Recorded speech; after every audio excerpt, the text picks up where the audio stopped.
Stand by SOT1. Standing. 10 seconds. Ready, rollin'. Ready, SOT1. Ready. In 4, 3, 2, 1. Roll in.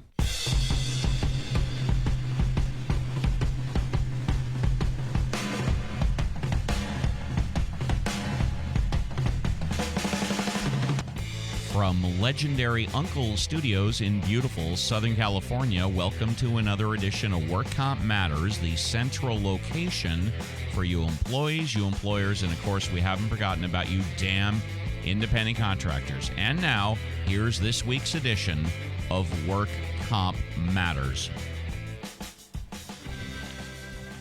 July 24th, 12 noon, straight up. Good afternoon, everybody. Welcome to another edition of Work Comp Matters. We are brought to you by the workcompcentral.com. If you want the number one location for workers' compensation in both California and around the United States, check out the workcompcentral.com. They've got a free 7-day offer, and if you want to pick up their services, I have them. You should too. It's only $1 a day. Work Comp Matters is also brought to you by A1 Law, number one computer management system, 818-357-4120. For your no strings attached money back guarantee, $1 a day, A1 Law. Well, once again, good afternoon, everybody. My name's Steve Appell. I'm joined by the madman across the water, John Scalia, and the chief of staff, the doctor, but he's not a medical doctor, Mike Zima. And boy, I was up all last night. I overslept this morning. And by the way, very rarely do I oversleep these days. Most of the time I'm waking up early before the alarm goes off. But I was just so buzzed about yesterday's show. And the results are good. The comments are good. The analytics are good. But I'll tell you, that's what this show, in my opinion, is really all about, identifying problems in the community. Hence, we had on as our special guest, the owner of Crave Cafe in Studio City. And then defense attorney Lou Shapiro coming out and saying not only will he help her, but he will also help any and all other businesses in Southern California that the city of Los Angeles has fined $356 for posting a banner that they're open for service during COVID-19. And that's really the main reason why I do this show. Community involvement and some questions, some comments, and hopefully some damn answers. And we got those yesterday. Anyways, that's why we really do the show. Today, nursing home inspectors say they were not tested for COVID. Since early in the COVID-19 pandemic, California health officials have required nursing homes to bar entry to outsiders who might bring the coronavirus in with them. But there's one group California health officials have knowingly sent from nursing home to nursing home without first testing them for the lethal virus. State inspectors, in interviews, 8 registered nurses working as inspectors said they are exposed to the virus on an almost daily basis and that they could easily be spreading the disease. Now with the next news story, Dr. Mike Zima. A Bay Area lawmaker is calling on Governor Gavin Newsom to put more of California under a second shelter-in-place order, arguing that the state's management of the coronavirus pandemic is spiraling out of control. State Senator Steve Glazer, Democrat from Orinda, put forth a proposal Thursday that would require every county to keep residents at home again, except for essential trips, until the rate of positive tests over 14 days drops below 2% in both the county and its neighbors. As of Wednesday, the statewide positive test rate for the previous week was 7.6%. And in a related story, another day, another opportunity for Governor Gavin Newsom's administration to demonstrate stunning incompetence in its handling of California coronavirus crisis. This is from the Sacramento Bee. On Tuesday, the Newsom administration announced that the state's coronavirus emergency is so out of control that the contact tracing considered essential to halting the virus spread won't be possible. Imagine that. Newsom didn't deliver the bad news himself. Instead, he skipped his usual Newsom at noon. Oh, is that what it's called? Quote, Newsom at noon, close quote.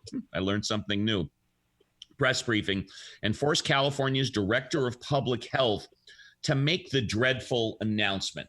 We've talked on the show many times about the contact tracing, and apparently 20,000 people were going to be employed, and they were in a 60-day training period.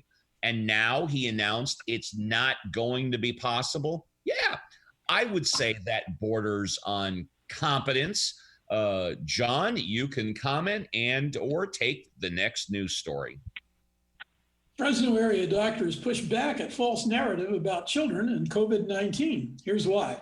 This is from the Fresno Bee. The coronavirus may affect children differently than adults, but they are still susceptible to getting the potentially fatal virus and passing it around, officials with Valley Children's Hospital in Madera said Thursday. Pediatricians and other officials said they are troubled by a narrative being parroted by some individuals that children are not prone to getting sick or worse. Fresno area school leaders, elected officials, and others concerned about the economy in California have pushed to open schools as the first step to getting people back to work.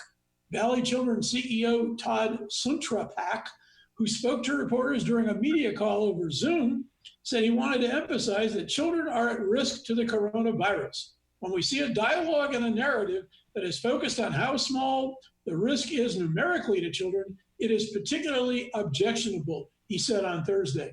I would just add to that if you saw the comments from Deborah Birx today at the presidential news conference on Corona, she basically said that the administration had no statistics really to tell them anything about children and how susceptible or whether they could pass it on. Well, actually, John, and I appreciate, I'm sure you're accurately reporting what was said. However, there is a statistic, and that is that not one single child in California has died because of the COVID-19 virus.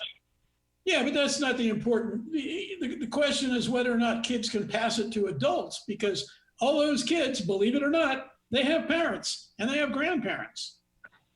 John, I agree that there is a narrative that's not only going around, but is being pushed. And I agree with this, that kids are not as much at danger as adults, and that kids cannot spread the disease either amongst themselves or to adults as often or as much as adults can. I agree with that narrative.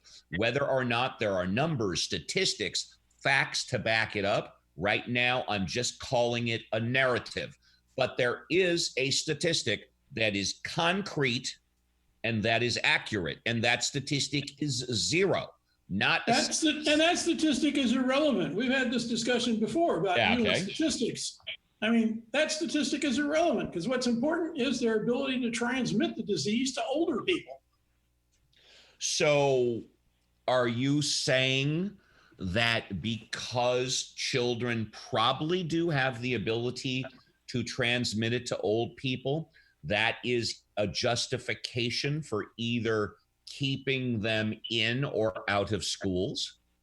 No, I'm saying we should damn well find out what the transmissibility is from kids to adults and to grandparents. I mean, right now, everybody's operating in an abyss of ignorance. I agree with you. We should absolutely find out. And in fact, I think John will be the first one to agree that Mayor Garcetti of Los Angeles, Gavin Newsom, President Trump, the whole entire United States has really, compared to other countries, totally botched this coronavirus issue. I don't want to say I told you so. But if indeed the infection period for getting this is 14 to 21 days, then the impossible should have been done 4 months ago. And that is the entire friggin' country should have just shut down for 21 days. Everybody just shut the whole thing down for 21 days, let it run its course, and then reopen up again. But we're closing down partially. We're reopening partially. We're seeing greater numbers of diagnosed cases. And compared to other countries, I think the United States has really botched this whole thing. Dr. Mike, what do you think? Well, I hate to be a Trump basher because I don't really consider myself a Trump basher, but the fact is he has never taken it seriously, and he hasn't used his bully pulpit to influence folks, including his base, to take it seriously and wear fricking mask and social distance, because there's still a lot of people that think it's some kind of democratic ploy for the Dems to get what they want. As I understand it, and it's impossible to understand, but Trump has not used his bully pulpit. You know what, Mike? I wanted to ask you a question. Did the Fauci wear a mask on the mound last night? Well, I'm glad that you have tendered the Fauci into issue, Steve. I don't want to talk about the way he threw yet, but I will tell you this. Walking out to the mound, he did not look like a 79, 80-year-old man. He looked like a 50-year-old man walking out to the mound. Now, that being said, I'll let you take it from there. Well, I went to bed early last night, and I didn't record the game in Washington. So this morning I was relying on news updates and news feeds. He looked pathetic out there on the mound. He threw it. Come on, just let's not mince words. He threw it like a girl. And if I'm going to get in trouble for that, fine. All you women can send me hate letters. He threw it like a girl. Well, he threw it like a girl who doesn't play softball or doesn't play baseball. I mean, I used to play with I had a girl cousin who would go out to the park with me and my boy cousin. And, she was so good that she could catch a batted fly ball barehanded, and she could throw. And she played tennis with me and usually would win. She was older. There are women's softball pitchers that can throw a softball 60, 70 miles an hour. Right. Right. And so, but my cousin was 8, 9 years older than me. And so what I'm saying is there have always been some girls who could throw properly, but the ones who couldn't throw properly threw it like Fauci did on the mound. Well, and also I heard some, I read some real quickly this morning in one of my news injections that Fauci was photographed in the stands with some other people not wearing a mask. Did you hear of that, Steve? No, I did not hear that. I did not see that. Yeah, me neither. And so it was kind of strange, and he had to come out and either he said, I'm sorry, or he had some kind of explanation, but I was really looking forward to Fauci, and I said before, 70 to 80 miles an hour. Okay, he not only did not do that, he probably didn't even do 10 miles an hour. You are living on cloud nine. Come on. When was the last time you saw anybody 79 years old throwing a 60-mile-an-hour pitch? Come on. Well, I'm telling you that I want to throw out the first pitch sometime before I die. Steve, we were talking about there's this one fellow that we know who won some type of lottery, and in a regular season game out there in Wrigley, he got a chance to throw out the first pitch. But I'm telling you that if I ever get the chance to throw out the first pitch, I'm going to be ready, and it ain't going to look like the Fauci yesterday. And there you go. And amen, brother. Amen, brother. My name is Steve Appell. You're dialed into Work Comp Matters. We are brought to you by the workcompcentral.com. If you want the #1 location for workers' compensation in both California and around the United States, check out the workcompcentral.com. They've got a free 7-day offer. If you want to pick up their services, I have them. You should too. It's only $1 a day. Work Comp Matters is also brought to you by A1 Law. #1 computer management system, 818-357-4120 for your no strings attached money back guarantee, $1 a day. A1 Law. Well, as I said at the top of the hour, I'm still verklempt from yesterday's show. I was up late last night, slept through the alarm this morning, having the guest on from Crave Cafe, and then having Lou Shapiro offer to help them out. That's what this show is all about. You guys didn't read the San Francisco Chronicle on the 6,000 kids, did you? That's the story I want to pick up next. You guys didn't read that, did you? Nope. I don't think so. San Francisco officials are readying an unprecedented educational assistance program for the fall, meant to help up to 6,000 children with their distance learning needs as parents and students confront the reality of starting the school year without classrooms during the COVID-19 pandemic.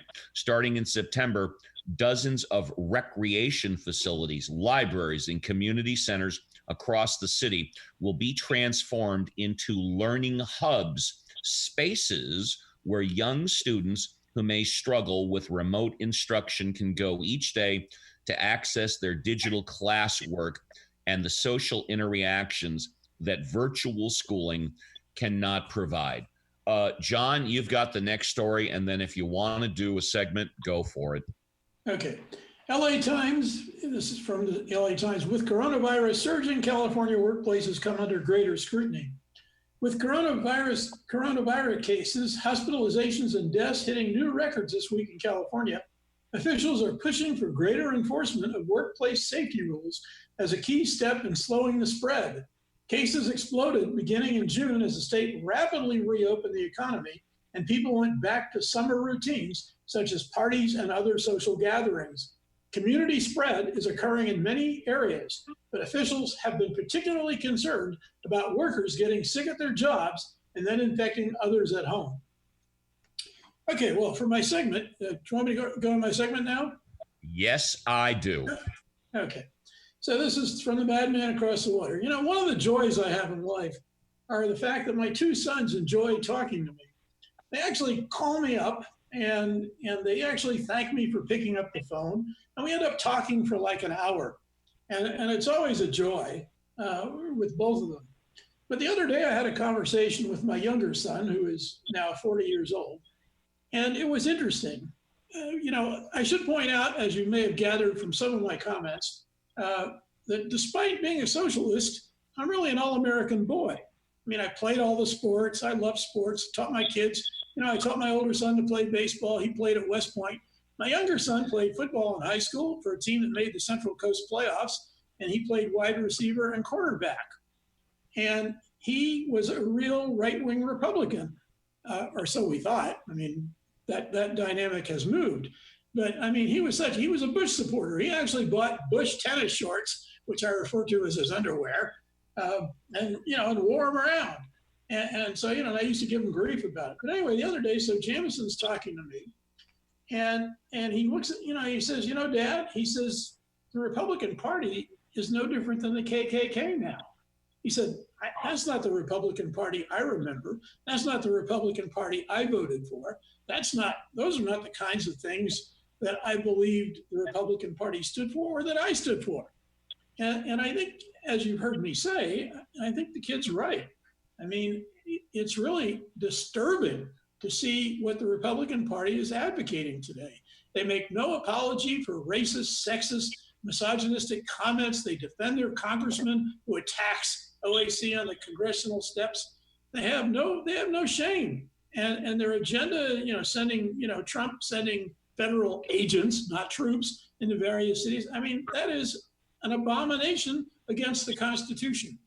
So, you know, I mean, people are I think, fed up, and people are going to see what they're really all about. Some people are anyway, and I hope more people do. But this comes from people, this comes from the All-American kid who played football, went to the Central Coast playoffs, who bench pressed 220 pounds when he was in high school, and who actually bought Bush tennis shorts. So, beware, Republicans. People are becoming aware of what you're doing. And John, all I can say is I noticed that when you talked about two of the joys in your life, you didn't mention being on Work Comp Matters, but that's okay. Not a problem.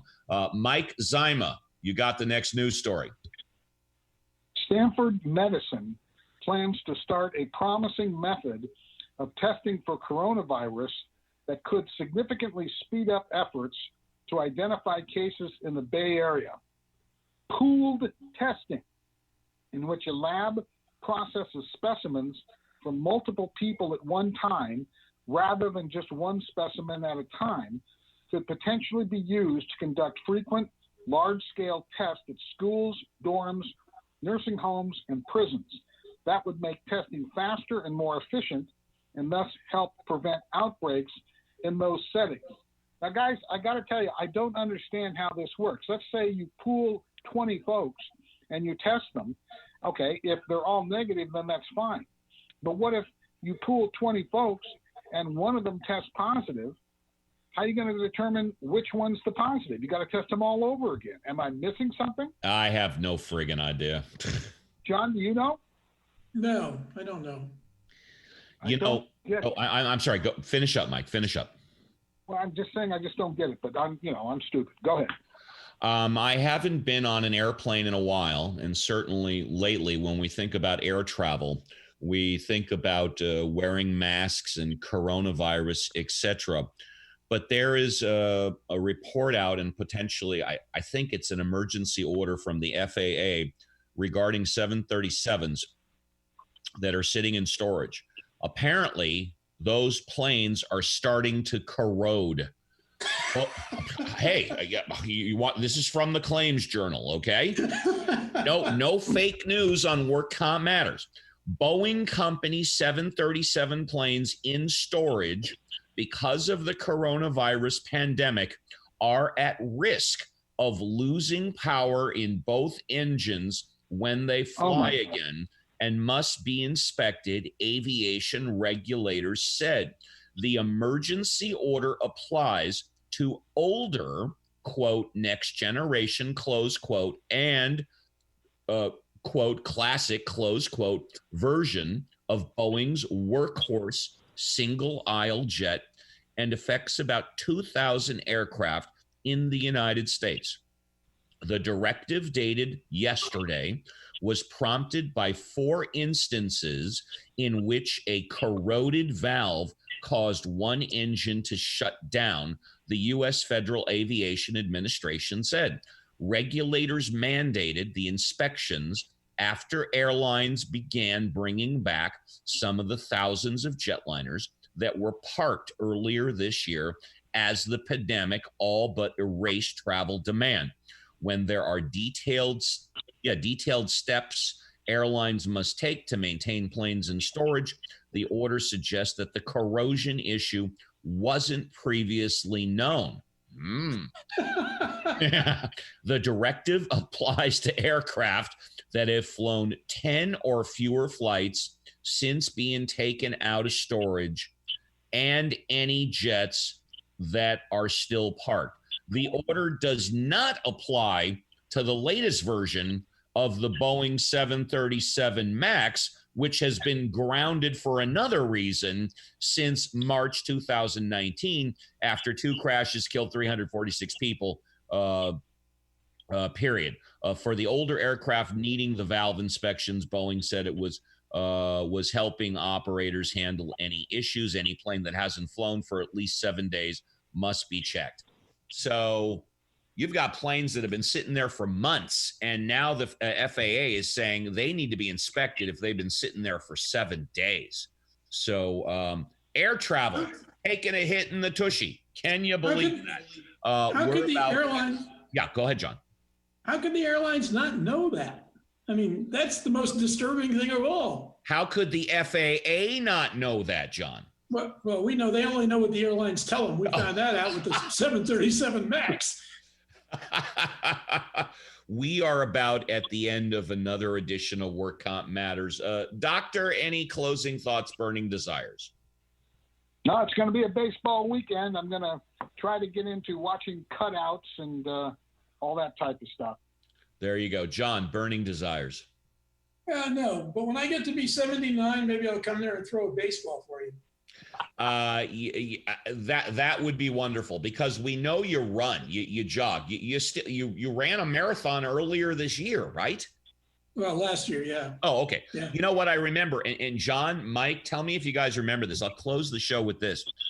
I remember Ronald Reagan when he was running for president, and Senator of California Alan Cranston was running against him. I think Cranston got 5% of the vote or whatever. But Cranston challenged Ronald Reagan to like a 10K. And do you remember what Reagan's response was?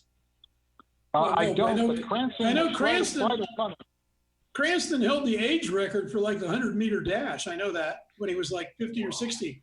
Cranston was a regular runner. He challenged Reagan to a 10K. Reagan's response was, I'm not going to challenge you to a race, but I'll go and box you in the ring. And of course, Cranston turned that down. There you go. My name's Steve Appell. It's been another fantastic edition of Work Comp Matters. I want to thank the madman across the water, Mr. John Scalia, the doctor, Mike Zyma, Scott Walden of Uncle Studios, all the good people back at the Work Comp Central, and A1 Law. We will see you again Monday at 12 noon for another edition of Work Comp Matters.